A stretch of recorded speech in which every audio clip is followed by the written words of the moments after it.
expériences de la mission Proxima, réalisée par Thomas Pesquet à bord de la Station spatiale internationale, sont développées par le CNES.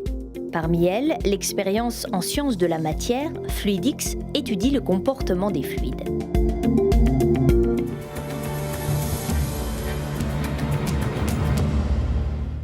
Fluidix, c'est une expérience de mécanique des fluides.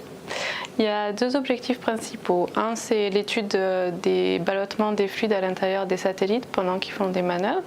Et le deuxième objectif scientifique, c'est l'étude de ce qu'on appelle les turbulences d'ondes. Airbus et le CNES ont développé une payload qui permet d'étudier ces ballottements et ces turbulences d'ondes. Ce que j'appelle payload, en fait, c'est la charge utile, ce qu'on dit charge utile en français, et dans notre cas, Fluidix, l'expérience Fluidix, c'est principalement un bras qui va tourner.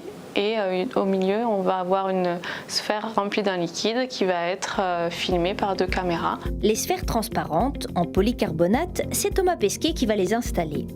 Il y a 3 sphères différentes qui serviront à réaliser des mesures avec plusieurs variables correspondant à des objectifs scientifiques distincts. L'intervention de l'astronaute, toutefois, est minimisée.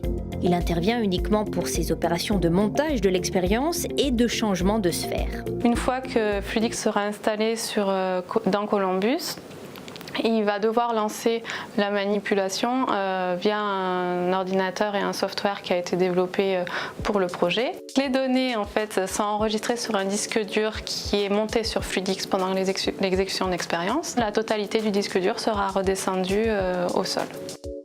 Ces données viendront améliorer la précision des modèles établis par les scientifiques pour anticiper le comportement d'un fluide en apesanteur.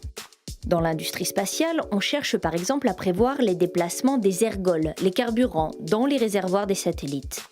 Car lorsqu'un satellite change de direction, pour observer un point précis de la Terre par exemple, le carburant, lui, bouge aussi. Ce qui peut faire dévier l'engin de sa trajectoire et ce qui va gêner les observations. S'il veut prendre une photo par exemple, l'image va être floue. L'analyse des turbulences d'ondes, qui étudie les transferts d'énergie à la surface du liquide en mouvement, pourra aussi permettre des applications climatiques ou énergétiques, une meilleure utilisation des énergies renouvelables océaniques par exemple. On compte en effet sur ces modèles pour mieux comprendre comment se forment la houle et les vagues, en particulier les vagues dites scélérates, aussi imprévisibles que hautes et puissantes.